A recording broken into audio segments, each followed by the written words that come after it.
In this video, I'm going to be going over several examples of how we factor different types of polynomials. So depending on the type of polynomial that you have, whether it be a quadratic or a cubic or even just any other polynomial, you're going to be able to factor it in different ways. So let's look at a few examples here. So let's say I had the polynomial x cubed minus x, and I wanted to factor this completely.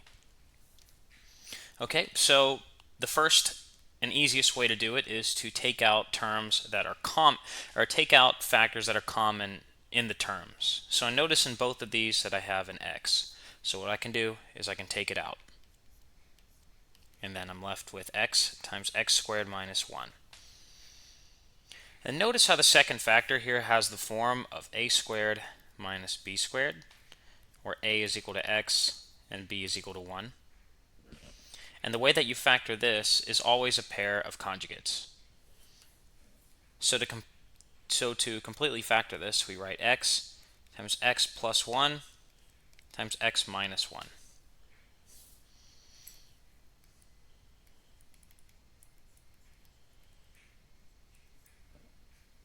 And this is our answer.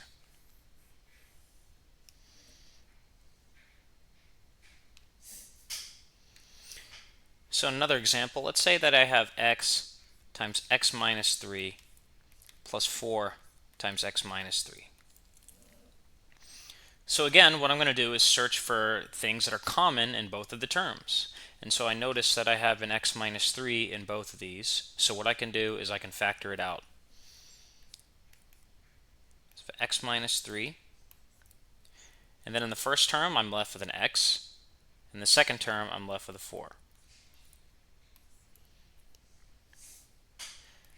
So this is already completely factored, so I have x minus 3 times x plus 4 as my answer.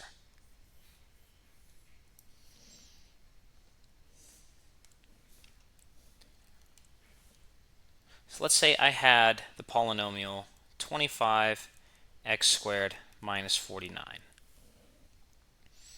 So in this one, there isn't any common factors to take out of either term, so I don't have to worry about it.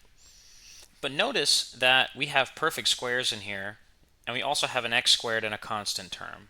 And this is usually a pretty good indication that I need to look for a difference of two squares. So just look for something that is in this form. If you see a polynomial like this, look for a difference of two squares. And notice that I can rewrite this as 5x squared minus 7 squared. So this is in fact in that form, where a is equal to 5x and b is equal to 7. And we know that the difference of two squares factors into a pair of conjugates. So this is a plus b times a minus b. So to factor this completely, I can factor this as 5x plus 7, 5x minus 7.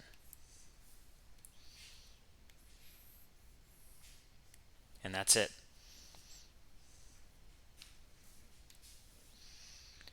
Let's say I had this type of polynomial. So I had x squared minus 12x plus 36. So this is of a quadratic type. So the idea for factoring a quadratic equation is to find factors of your constant term that will add together to get your middle term here. So listing out possible factors of 36, and keep in mind the signs here. So when we multiply the factors, we get a positive number. However, when we add the factors, we get a negative number. So that tells me that both of the factors are going to be negative. So one pair that I have is negative 1 times negative 36. Another pair is negative 2 times negative 18. Another one is negative 4 times negative 9. Another one is negative 6 times negative 6. And another one is negative 3 times negative 12. So only one of these will add up to get me negative 12, and that's the pair negative 6 times negative 6. So when I have the factors picked out, it gets factored in the following way. And since we're just multiplying x minus 6 by itself, we can also write this as x minus 6 squared. And then this is completely factored.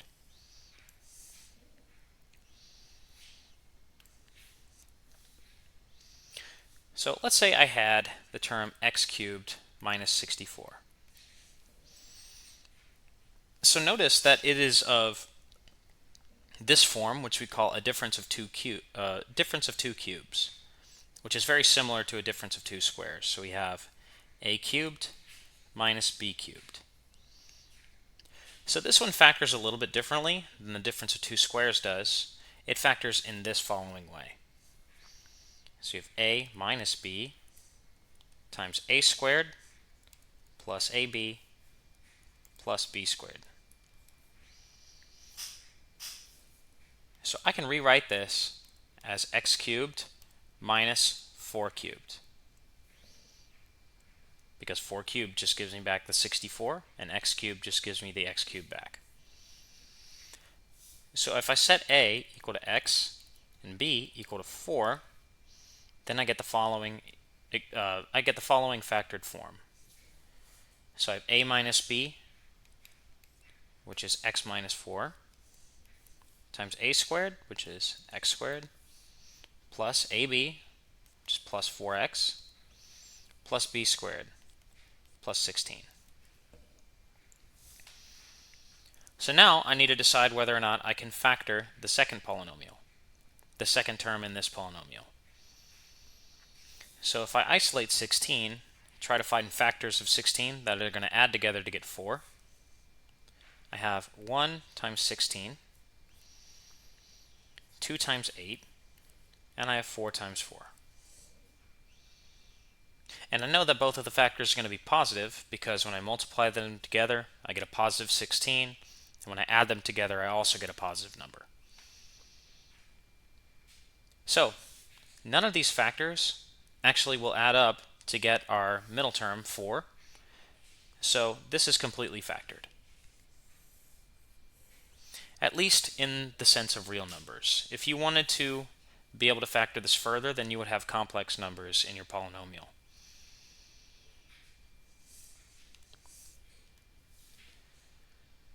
So let's say that I had the polynomial 8x cubed plus 27. So this is very similar to the last example, and I can rewrite this as 2x cubed plus 3 cubed.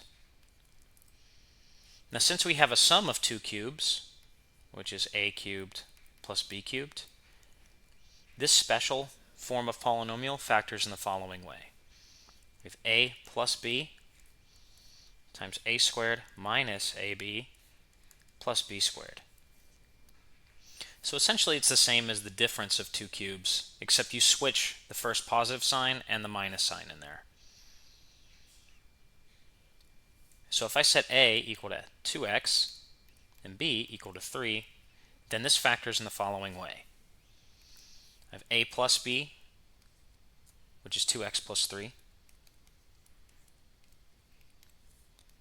times a squared, which is going to be 4x squared, minus ab, which is going to be minus 6x, plus b squared, which is plus 9. And since the second term in this polynomial does not factor, this is good to go.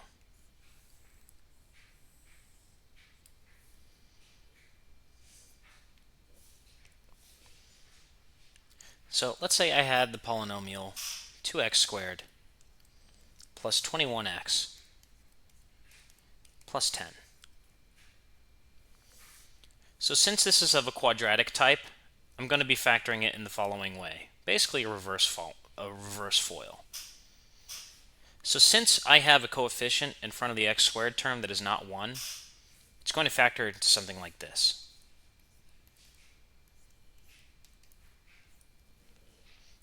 So I'll have a 2x and an x for our first term, because when I multiply them together, I get the 2x squared back. And so now the same thing applies. I have to find two factors of 10 that are going to multiply to give me a positive 10 and add together to get a positive 21 whenever I have this set up here. So the only factor pairs are 1 and 10 and 2 and 5.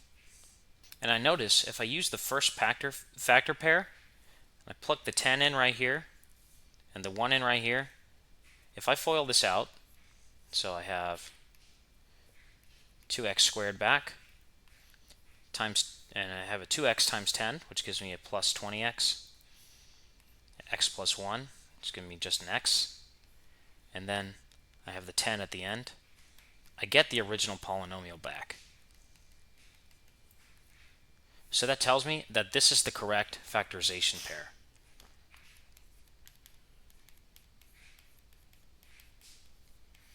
And then this is completely factored.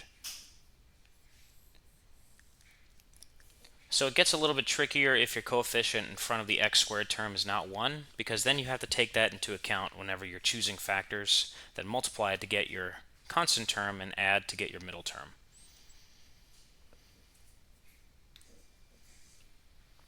So let's say that I had 3x squared plus 14x plus 8.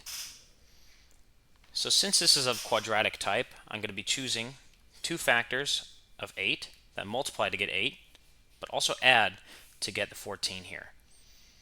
But keep in mind the coefficient in front of the x squared term is not 1, so we have to break that down into its factors also. Luckily for us, the only factors of positive 3 are 3 and 1, so I know that this is going to break down into something that looks like this. Because when I multiply the 3x by the x, I get the 3x squared back. So the possible factors of 8 that I have are 8 and 1, 4 and 2. So now I just have to plug in numbers and see which one gives me the original polynomial whenever I FOIL it again. And I notice that if I choose this pair and place the 2 in the first term and I place the 4 in the second term, whenever I FOIL it back, it gives me the original polynomial. Plus 2x plus 8, and then this simplifies back down to 3x squared plus 14x plus 8, which is what we had originally. So that tells us that this is the answer.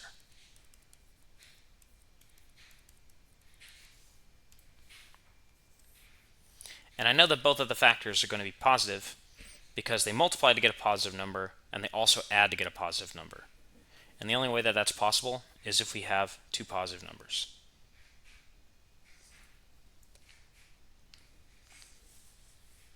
So let's say that I had something like this.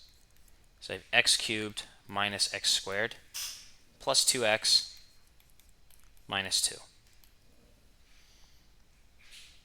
So for a polynomial that looks like this, that's a cubic polynomial and we have descending exponents all the way through, we can try something called factoring by grouping.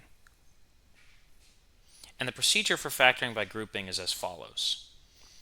So you start off by grouping the first two terms together in one group. So I'll have x cubed minus x squared in one group, and then I'll have the other two terms in the other group.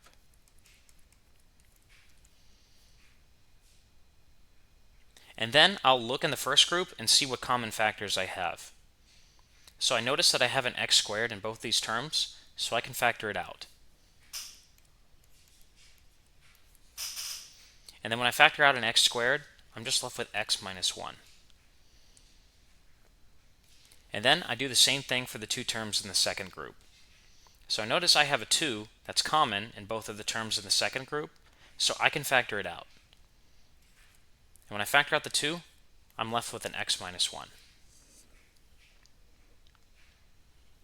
And so now I have two new terms that I just created. And now the next step is to look for common factors in the two new terms. So I notice that I have an x minus 1 in both of these terms, so I can factor it out. And when I factor out the x minus 1 in the first term, I'm just left with the x squared. And then when I factor out in the second term, I'm left with a plus 2.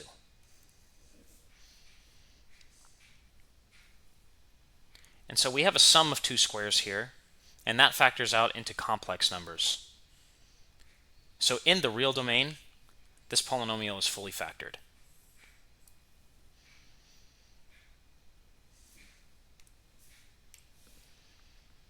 And this will be the last one for today. So let's say I have x cubed plus 4x squared minus 2x plus 8. So since I have a cubic polynomial with coefficient of 1, and I have descending exponents from there, I can try factoring by grouping for this one. So first, I'm going to group the first two terms together. And then I'm going to group the second two terms together.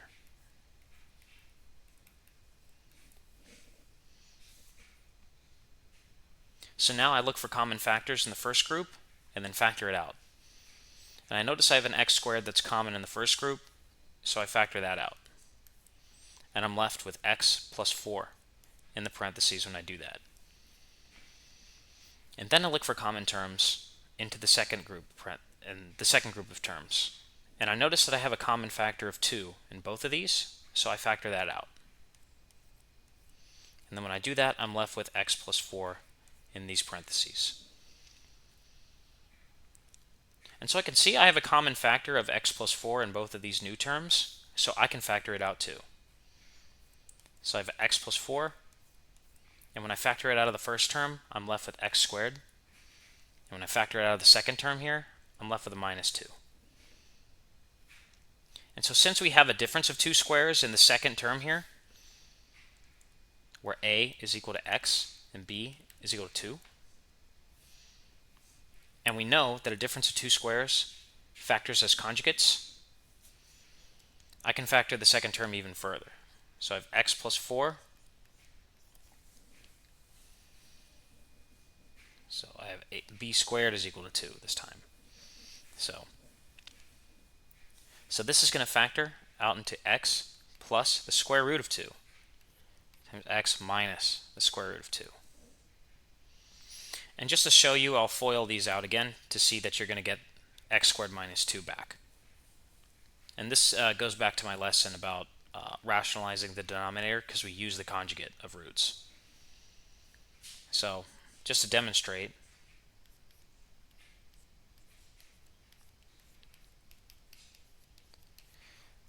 the first product is x squared.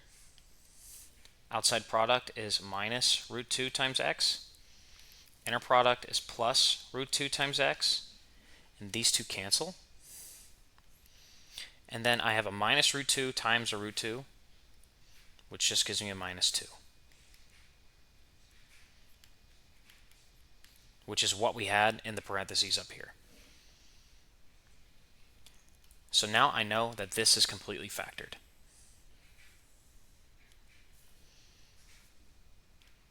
So I hope that this video was helpful in showing some factoring techniques for different types of polynomials. Factoring is extremely important for simplifying calculations and carrying through intermediate calculations. If you're in the middle of a problem, if you can factor something out, it's probably a good idea to do that because it can make the math much easier down the line. And it's really going to help out for simplifying rational expressions. So I hope you guys enjoyed this video and stay tuned for the next one.